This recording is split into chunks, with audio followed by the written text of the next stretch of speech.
베드로후서 3장 6절에서 13절까지 말씀드리도록 하겠습니다. 바로 전단락이 이제 베드로가 두 번째 편지 이 베드로후서를 기록을 하며 이제 진실한 마음을 일깨우고 거룩한 선지자들이 예언하고 주 대신 구주께서 사도들에게 명하신 것을 우리에게 기억하라는 것입니다. 이 이제 3장 2절에 나오는 사도들은 12사도가 아니라 이후에 이제 성도들과 더불어 신앙생활하는 그 사도들을 말합니다. 그러니까 거룩한 선지자들이 예언한, 구약이 예언한 예수님, 그리고 예수님이 이 땅에 오셔서 말씀 가르치신 것, 그 이후에 12사도가 가르치고 그 이후에 하나님의 말씀을 받은 모든 사도들이 가르치는 것이 다 하나입니다. 그런데 그러한 것들을 가르치지 않고 성경을 사사로이 풀어가고 자기 제멋대로 해석하는 자들, 그러한 이단들이 계속해서 나온다라는 것이지요. 그러면서 3절에 먼저 이것을 기억할지니 말세에 조롱하는 자들이 온다는 거예요. 너희는 이것을 알아라. 3장 3절에 이단은 분명히 나온다는 거예요. 그것을 어떻게 표현했어요? 조롱하는 자들. 하나님을 조롱하고 하나님의 자녀들을 조롱하는 거예요. 그 조롱하는 자녀들이 반드시, 조롱하는 사람들이 반드시 있다는 거예요. 이단들이 반드시 있다는 거예요. 그런데 그들이 나와서 무엇을 하느냐? 4절에 주께서 강림하신다는 약속이 어디 있느냐? 주의 재림을 부인합니다. 그리고 그 다음에 이는 하늘이 예적부터 있는 것과 땅이 물에서 나와 물로 성립된 것도 하나님의 말씀으로 된 것을 그들이, 그러니까 지금 하늘이 있고 땅이 있고 묻이 드러나고 온 세상에 있는 것이 그냥 예전부터 지금까지 그냥 있는 것이다 라고 가르치는 거예요. 이것이 맞나요? 그냥 풀이 자라고 햇빛이 잘 비치는 남향에서는 풀이 잘 자라고 또 햇빛이 잘 안 드는 곳에는 막 이끼만 끼고 그냥 자연스레 지나는 것이 아니라는 거예요. 하늘이 생기고 물이 있고 묻이 드러나고 땅이 드러나고 이 풀들이 자라는 것이 하나님이 말씀하시고 하나님이 통치하신다는 것입니다. 하나님께서 자라게 하시고 하나님이 꽃이 나게 하시고 하나님이 열매를 맺게 하신다는 거예요. 하나님께서 말씀으로 만드시고 하나님이 말씀으로 통치하신다는 것입니다. 우리의 호흡 있는 것이, 우리의 생명 있는 것이 그냥 자고 깨는 것이 아니에요. 우리의 일생이 몇 살까지 딱 정해진 것이 아닙니다. 하나님께서 매일매일 우리에게 은혜를 주시고 생명을 주시기 때문에 우리가 호흡이 있고 살아있는 거예요. 오늘 하루도 하나님이 목적하신 바가 있어 하나님의 영광을 위하여 우리를 살려주신 거예요. 자고 깼어요. 그냥 11월 20일이구나, 21일이구나, 23일이구나 가 아니라 매일매일 하나님이 우리에게 호흡을 주시는 거예요. 그래서 아침마다 새롭고 늘 새로우니 매일매일이 새로운 것입니다. 그런데 우리는 잊어요. 아침마다 새로운 그 은혜를 은혜 받으면 며칠 가고요. 수련회 하고 며칠 가고요. 그런데 시간이 지나다 보면 우리는 잘 까먹어요. 그래서 베드로가 진실한 마음을 일깨워 생각나게 하도록 전서도 기록하고 후서도 기록하고 말씀을 기록하고 있는 것입니다. 하나님이 우리에게 주신 은혜가 너무나 놀라운 거예요. 우리에게 호흡이 있는 것. 그것을 아는 것이 우리가 천국을 누리는 삶이고 우리가 구원을 누리는 삶이고 영생을 누리는 삶이에요. 그냥 살아가는 것은 불신자들이 그렇게 사는 것입니다. 하나님의 백성들은 하나님이 다스리시는구나, 하나님이 통치하시는구나, 하나님의 말씀대로 인도하시고 이끄시고 계시구나 라는 것을 알아. 하나님의 나라로 이 땅을 살아가는 것입니다. 천국으로 살아가는 거. 하나님이 통치하시는구나, 하나님이 다스리시는구나. 그런데 그 이단 세력들은, 사사로이 푸는 자들, 거짓 선지자들은 하나님의 말씀으로 된 것을 그들이 일부러 잊으려 함이로다 라는 것이지 5절까지 말씀이고요. 오늘 읽은 6절이 이로 말미암아 그때의 세상은 물이 넘침으로 멸망하였으되 물이 넘쳐서 멸망한 시대 언제죠? 예, 노아의 시대. 그때 하나님이 다스리시고 하나님이 통치하시는구나 라는 것을 잊었던 그때 하나님이 멸망시키신 거예요. 그러니까 우리가 예수님을 믿으면 구원을 받습니다 라는 아주 단순한 명제예요. 우리는. 그리고 우리의 관심은, 가장 큰 관심은 바로 그것입니다. 구원 받으셨습니까? 구원 받으신 날짜가 언제입니까? 라는 이단도 있습니다. 나 그런 거 생각해 본 적 없는데요? 그러면 왜 모릅니까? 태어난 날도 있는데, 태어난 날 생일을 다 알지, 육적인 생일도 아는데 영적인 생일을 왜 모릅니까? 우리가 가장 관심 있는 게 바로 그 부분이에요. 과연 내가 구원을 받았나?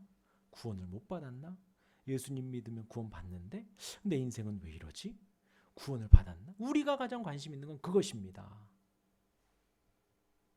그리고 교회에서 설교 단상에서 가장 많이 나오는 부분이 바로 그것이기도 하고요.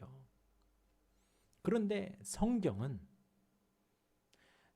창세기 1장 1절에 제일 먼저 말하는 것이 예수 이름으로 구원받을지어다가 아니에요. 우리 창세기 1장 1절 같이 읽겠습니다. 시작. 태초에 하나님이 천지를 창조하시니라. 이 웅장한 선포로 시작을 하는 거예요. 그것은 그냥 구약이니까, 창세기니까 그걸로 시작하는 게 아니라 우리의 인생에 있어서 가장 중요한 게 무엇이냐? 하나님이 온 세상을 만드셨다라는 거예요. 그것도 그냥 2021년에 2000년 전에 AD 1년 2년에가 아니라 태초에 온 세상이 시작하기도 전에, 모든 시간이 시작하기 전에 전능하신 하나님께서 말씀으로 하늘과 땅의 모든 것을 만드신 거예요. 그것이 가장 중요한 것입니다. 근데 우리는 그것보다도 나의 구원, 나는 과연 구원받았나, 죄사함 받았나? 그것에 관심이 많죠. 그것은 신약에, 지금 복음서에 잠깐 구원론에 나오는 것이고요.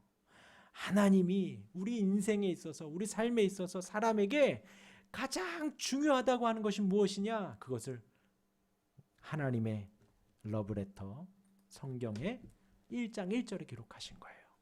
우리가 곧 죽어도 잊지 말아야 할 것이 무엇이냐? 우리가 아파도, 우리가 힘들어도, 우리가 지금 이 땅에서 내가 하나님의 자녀로 사나? 아닌가? 나는 왜 이렇게 인생이 안 풀리지? 근심과 고민 속에 있을 때에도 기억해야 할 가장 중요한 명제는 무엇이냐? 태초에 하나님이 천지를 창조하시니라예요. 내가 지금 고난 속에 살아가는, 어렵게 살아가는 이 세상도 나의 아버지께서 만드셨구나. 나의 하나님께서 만드셨구나. 그 하나님이 나의 하나님이시구나 라는 거예요. 근데 사실 우리가 한국 땅, 지금 여기 있는 저와 여러분들은 이스라엘 백성들이 애굽에서 종노릇하는 때보다는 낫잖아요. 그들은 눈 뜨면 벽돌 만들어서 왕의 무덤을 만들었어요. 눈 뜨면 지푸라기로 막 이렇게 진흙으로 만들었어요. 그냥 노예로 살아갔던 그들입니다. 그들 속에 모세가 태초에 하나님이 천지를 창조하시니라 선포한 거예요. 우리도 마찬가지입니다. 우리가 인생이 힘들고 어려울 때 나의 구원이 예전에 구원 받은 것 같은데 지금 왜 이렇게, 가장 중요한 것은 우리 마음 안에 하나님이 온 세상을 만드셨다는 거예요. 하늘이 옛적부터 지금까지 그냥 있는 것이 아니라 하나님이 만드셔서 있는 것이고, 하나님이 돌보시기 때문에 새들이 날아다니는 거고, 하나님이 날마다 아름답게 입히시기 때문에 꽃들이 아름다운 자태를 드러내는 거예요. 하나님이 우리에게 호흡을 주셨기 때문에 오늘도 눈을 뜨고 하루를 시작하며 떡 하나로, 커피 한 잔으로, 혹은 백반으로 하루를 시작을 하는 것입니다. 하나님이 호흡을 주시고 하나님이 먹을 것을 주셨기 때문이에요. 그런데 이 세상은 아담이 죄를 짓고 난 이후부터 무엇을 하느냐? 그것을 자꾸 잊으려고 그래요. 의도적으로. 하나님 만드신 게 아니야. 하나님 만드신 게 아니야. 내가 하나님처럼 되려고 하고 내가 하나님보다 높아지려고 하고 이 세상의 주인이 나라고 생각을 해서 하나님의 말씀으로 만드시고 통치하시는 것을 일부러 잊으려 함이로다. 그러니 이로 말미암아 그때의 세상은 물이 넘침으로 멸망하였으되 그러니까 하나님께서 물로 이 세상을 심판하신 거예요. 그들이 과연 노아의 시대에 하나님께서 그 창세기 6장에 보면 그들의 계획한 모든 것이 악하다 그랬어요. 하나님이 한탄하고 슬프다 그랬어요. 그들을 생각하면. 그러니까 하나님이 멸망하게 충분하다라는 거예요.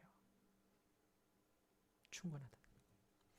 그리고 이제 7절에 이제 하늘과 땅은 그 동일한 말씀으로 불사르기 위하여 보호하신 바 돼요. 하나님이 그 땅 아래 있는 노아의 가족과 방주 안에 들어갔던 모든 생명들은 다 멸하셨습니다. 그 방주 안에 들어간 생명들 빼고 나머지는 다 멸하셨어요. 그렇죠? 근데 무엇은 남겨뒀어요? 하늘과 땅은 남겨두셨어요. 그 동일한 말씀으로 불사르기 위하여 보호하신 바 되어 그 다음에 어떤 자들을 심판하기 위함이라? 경건하지 아니한 사람들. 그들의 심판과 멸망의 날까지 보존하여 두신 것이라. 하늘과 땅을요. 이때는 바로 주님이 다시 오실 때입니다. 하늘과 땅을 남겨두시고 말씀으로 다스리신 하나님이 그 말씀의 성취로 주님의 재림, 다시 오심을 이루실 거예요. 분명히 주님은 다시 오실 것입니다. 그러한 주님이 오셔서 하늘과 땅을 심판하시고 불심판으로 하나님이 허락을 하시겠다라는 거예요. 불심판을 주시겠다라는 것입니다. 그러면서 이제 8절에 우리 8절 같이 읽겠습니다. 시작. 사랑하는 자들아 주께는 하루가 1000년 같고 1000년이 하루 같다는 이 한 가지를 잊지 말라. 사랑하는 자들아, 이제 수신자들을 말하는 거예요. 경건치 않은 자들은 하나님이 심판을 하실 것이고 사랑하는 자들아, 수신자들에게 기억할 것은 무엇이냐? 주께는 하루가 1000년 같다는 거예요. 그리고 1000년이 하루 같다. 그래서 우리 주님이 올라가셔서 언제 오신다 그랬죠? 2025년? 곧 오신다 그래서 곧. 주님 곧 오신다 그랬어요. 바로 이 말씀이거든요. 우리는 1000년, 2000년, 3000년 뭐 되게 오래 산 것 같은데 주님은 곧 오시겠다. 하루 같다는 거예요. 1000년이 하루. 그리고 우리의 하루가 주께는 또 1000년과도 같고. 이 말씀은 이제 시편 90편 4절 말씀을 인용을 한 건데요. 시편의 말씀을 잠깐 보면요. 시편 90편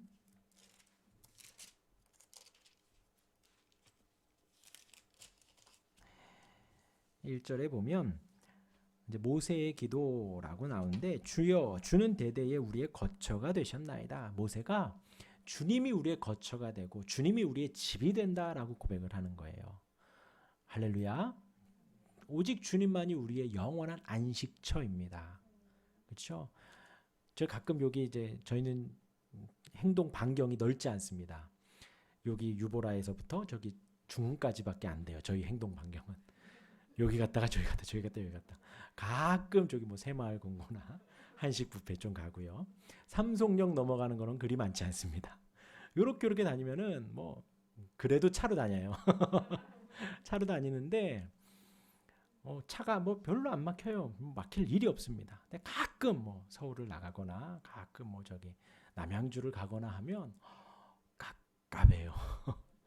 차가 아니 그 외곽도로가 2년 전보다 더 막히는 것 같아요 지금.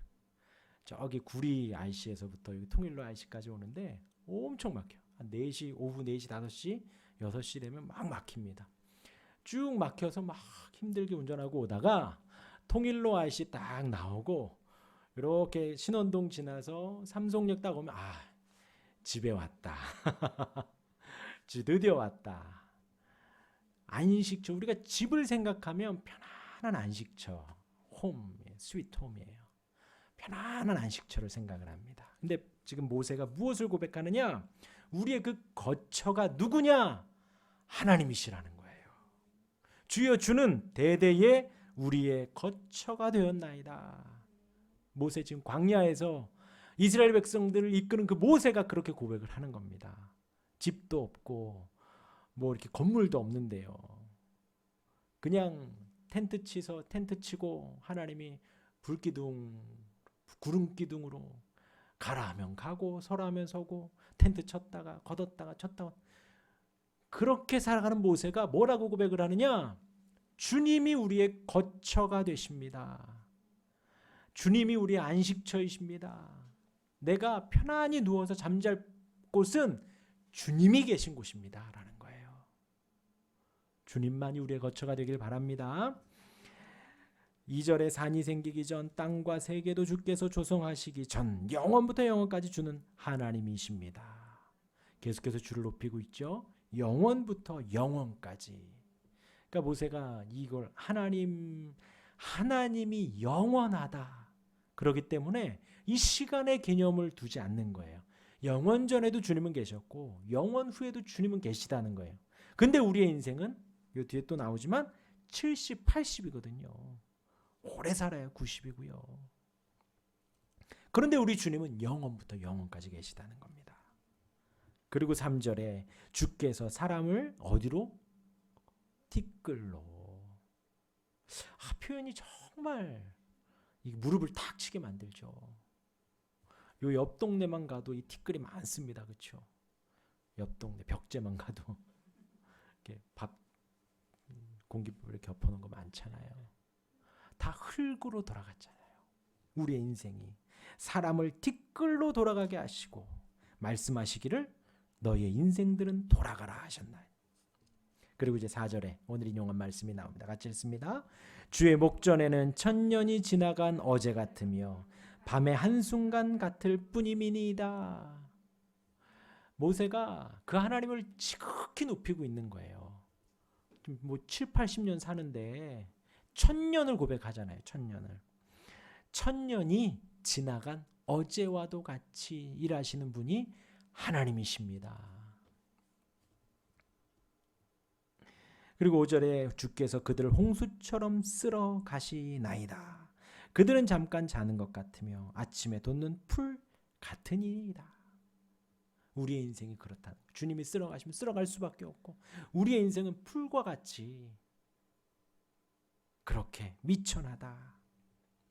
푸른 아침에 꽃이 피어 자라다가 저녁에는 시들어 마른 아이다. 우리의 인생이 그러하다라는 거예요. 우리는 전부인 것 같죠. 우리는 되게 화려한 것 같죠. 많은 걸 가진 것 같죠. 그러나 아침에 이렇게 피었다가 저녁에는 시들어 마르는 거예요.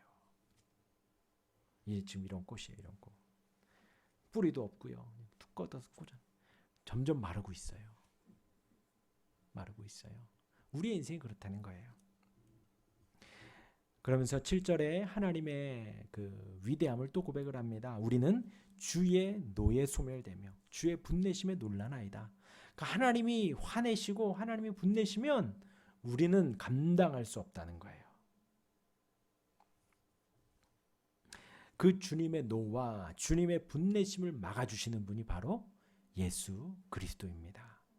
우리의 인생, 우리의 모습 그대로 주님께 나아가면 하나님의 노와 하나님의 분노하심에 노출될 수밖에 없어요.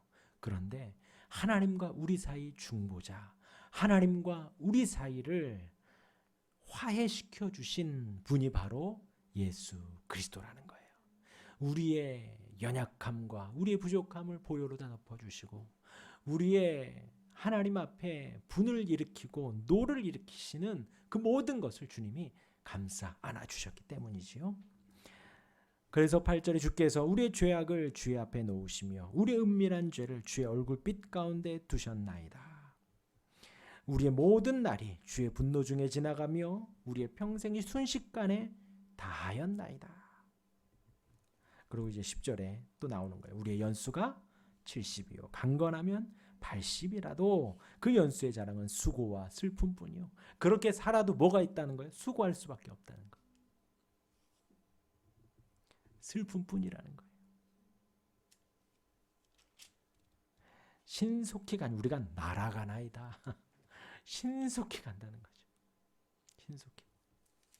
누구는 40km로 가고 누구는 50km로 가고 60km, 70km 막. 근데 우리의 그 인생의 날수가 빨리 지나간다는 거예요. 그런데 하나님 주의 4절의 주의 목전에는 천년이 지나간 어제와 같다. 다시 우리 본문으로 와서요. 본문 3장 8절에 사랑하는 자들아 주께는 하루가 천년 같고 천년이 하루 같다는 이 한 가지를 잊지 말라. 지금 베드로는 이단에 대해서 권면을 하고 있습니다. 그 이단들은 뭘 가르치냐? 주님의 재림을 부인하는 거예요. 주님의 재림을 주님 다시 오신다라는 그 약속을 이단들은 주님 다시 안 오신다는 거예요. 봐봐. 내가 이렇게 거짓으로 가르쳐도 주님 다시 안 오시잖아. 다시 안 오신다는 거예요. 그리고 또 뭘 가르쳐요? 하나님의 통치와 하나님의 다스림을 부인하는 거예요. 그런데 베드로가 자꾸 주님 다시 오신다. 하나님이 다스리신다. 지금 우리가 천년을 살아가는 것 같지만 하나님 앞에는 하루밖에 되지 않는다.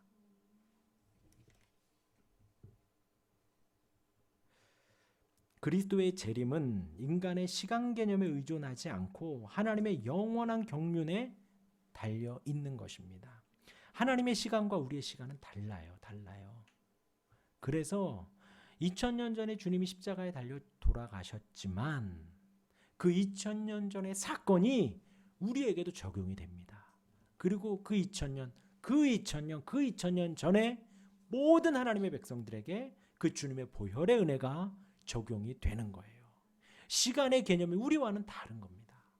아주 다른. 지금 그거를 말하는 거예요. 천년이 하루 같고 하루가 천년 같다. 주님의 시간과 우리의 시간은 너무나도 다르다는 거예요. 재림이 없다. 시한부족말론 언제 재림이 된다. 혹은 재림이 없다.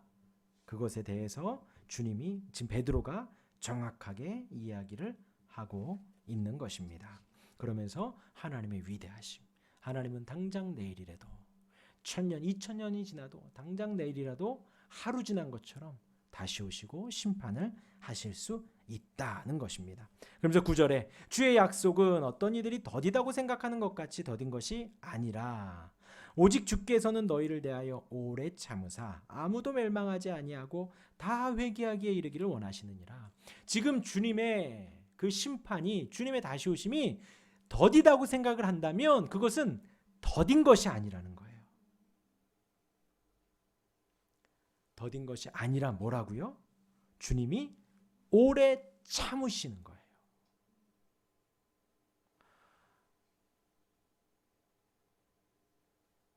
그러니까 출애굽할 때 하나님께서 이스라엘 백성들을 이끌어내실 때에 하루아침에 장자의 죽음을 허락하신 게 아니거든요. 그러니까 지금 이 말씀에 비추어 보면 하나님께서 그 애굽 백성들에게도 오래 참아 주셨다는 거예요.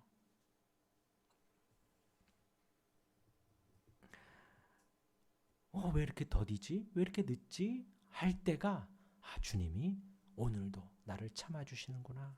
주님이 오늘도 나를 기다려 주시는구나. 그래서 우리가 다 회개하기를. 그러니까 여기에서 다라는 것은 하나님께서 모든 인류가 다 돌아오기를 바라시는 거예요. 모든 인류가 주님의 재림을 고백하고 주님의 다스리심을 고백하는. 그러니까 아까 제가 잠깐 말씀드린 대로 예수님 믿고 구원받는다라는 것, 그리고 하나님이 온 세상을 만드신다라는 것, 그리고 주님이 다시 재림하신다라는 것, 이것이 다 같은 믿음이에요. 그렇기 때문에 예수님을 믿지 않아요. 하나님의 통치도 다스림 믿지 않습니다. 예수님을 믿지 않아요. 주님의 재림도 믿을 수가 없습니다. 난 예수님을 믿는데 재림을 믿을 수가 없어요. 믿음이 아직 우리가 많이 부족한 거예요. 내가 예수님을 믿습니다. 날 위해서 죽으신 주님을 믿습니다. 라고 하면 하나님의 통치도 믿어지고요. 주님의 다시 오심도 믿어지는 거예요. 그러하기에 주님이 나를 오래 참으셔서 멸망하지 않도록, 우리가 회개하고 주께로 돌아오도록 주님이 원하신다라는 거예요. 근데 맞아요. 하나님의 만든 피조물들 주님이 다 돌아오길 바라죠. 주님이 다 흙으로 만드시고 호흡을 주고 만드신 하나님의 백성들인데요. 하나님이 다 회개하게 이르기를 원하시느니라. 그러나 10절에 주의 날이 도둑같이 오리니 그날에는 하늘이 큰 소리로 떠나가고 물질이 뜨거운 불에 풀어지고 땅과 그 중에 있는 모든 일이 드러나리로다. 자, 어떻게 온다고요? 주의 날이 도둑같이. 그날은 반드시 온다는 거예요. 반드시. 그리고 세상 사람들에게 예고 없이. 그러니까 우리에게 바른 믿음은 그겁니다. 주님이 오늘 다시 오실까? 내일 다시 오실까? 그 주님의 다시 오심을 늘 매일매일 사모하며 기다리며 살아가는 게 이제 바른 믿음이거든요. 그런 사람에게는 주님의 오심이 갑자기 오시더라도 너무나도 반갑고 좋고 기쁜 겁니다. 그런데 그 주님의 오심을 기다리지 않고 기대하지 않는 사람에겐 주님의 다시 오심은 도둑같이 오는 거예요. 벌써 오셨나? 도둑같이. 근데 그날에는 하늘이 큰 소리로 떠나가고 물질이 뜨거운 불에 풀어지고 땅과 그 중에 있는 모든 일이 드러나리로다. 그러니까 지금 조금만 더 버티라는 거예요. 모든 일이 다 드러나기 때문에. 주님이 진실을 다 알고 계셔요. 주님이 내 마음의 신앙을 굳게 붙든 것도 알고 계셔요. 주님이 온 세상을 말씀으로 다스리시고 그 말씀대로 살아감에도 불구하고 고난받고 어려움 당하고 손해를 보고 하는 것까지도 주님이 다 아신다는 거예요. 모든 일이 드러나리로다 했습니다. 그러면서 11절 우리 같이 읽겠습니다. 시작. 이 모든 것이 이렇게 풀어지리니 너희가 어떠한 사람이 되어야 마땅하냐? 거룩한 행실과 경건함으로. 베드로가 권면하는 거예요. 어떻게요? 거룩한 행실과 경건함으로 살아가라는 거예요. 그 주님이 도둑같이 오신다라는 것은 예수님도 생각지 않은 때 인자가 오리라 라고 마태복음에 기록을 하셨고요. 바울도 데살로니가 전서 5장에 주의 날이 밤에 도둑같이 이른다 라고 이야기를 했습니다. 그래서 이제 바울은 깨어 있으라. 그리고 우리를 세우시면 구원받게 하려고 하십니다. 도둑같이 온다라고 했고요. 요한도 계시록을 통하여서 회개하라. 그렇지 않으면 도둑같이 온다라고 했습니다. 그러니까 지금 이 베드로가 주의 날이 도둑같이 오리니라는 것은 베드로 단독적인 고백이 아니라 예수님도 그렇게 가르쳐 주셨고 바울도 그러했고 요한도 그러했다라는 것입니다. 그러니까 곧 온다는 거예요. 그렇기 때문에 11절에 거룩한 행실, 거룩하다라는 구별됐다라는 겁니다. 세상 사람들하고 똑같이 하면 안 된다는 거예요. 구별되게 행실을 갖고 경건하라는 거예요. 하나님 앞에 바른 마음, 하나님을 닮아가며 하나님을 섬기는 것, 경건하게 세상을 살아가라라는 것입니다. 그러면서 하나님의 날이 임하기를 바라보고 간절히 사모하라. 주님의 오심을 사모하라는 거예요. 주님 오늘 다시 오시기를 사모하라는 것입니다. 근데 주님의 오심을 싫어하는 사람들은 어떤 사람들이냐? 이 땅에서 내가 왕처럼 살아가는 사람인 거예요. 그런 사람은 주님의 오심을 싫어해요. 왜냐하면 주님이 다시 오실 때는 주님이 왕으로 오시기 때문에, 심판주로 오시기 때문에. 근데 주님이 없이도 지금 난 잘 살아요. 배부르고 등 따시고 뭐 이렇게 막 시키면은 다 알아서 하고 주님의 오심이 기다려지지가 않는 거예요. 근데 지금 베드로가 하나님의 날이 임하기를 바라보고 간절히 사모하라. 그날에 하늘이 타서 풀어주고 물질이 뜨거운 불에 녹아지려니와. 그리고 13절 같이 읽습니다. 우리는 그의 약속대로 의가 있는 곳인 새하늘과 새 땅을 바라보도다. 이 땅은 하나님이 물심판을 하시면서 남겨두신 하늘과 땅은 주님 다시 오시면 불심판으로 막 태어나는데 풀어지는데 우리는 새 하늘과 새 땅. 세 글자로 하면요. 신천지예요, 신천지. 정말 좋은 말인데. 그리고 우리 교회는 하나님의 교회입니다. 하나님이 왕 되신 교회예요. 근데 이단들이 좋은 말 다 써가지고 우리가 쓰기가 그런 거예요. 새 하늘과 새 땅, 모든 것이 새로워지고 완전해지는 그날을 우리가 바라보는 거예요. 세상은 재앙의 날입니다. 그러나 주의 날을 기다린 우리에게는 새로운 기쁨이 넘치는 날이 되는 거예요. 그 새 하늘과 새 땅, 우리가 감히 상상할 수 없이 아름답고 좋은 그곳에 주님과 함께 영원히 살아가는 그 나라가 천국입니다. 말씀 기억하시길 바랍니다. 주님은 분명히 다시 오십니다. 곧 오셔요. 곧 오셔요. 나중에 오시지 않습니다. 곧 오셔요. 2021년, 2022년에 오시지 않습니다. 곧 오셔요, 주님은.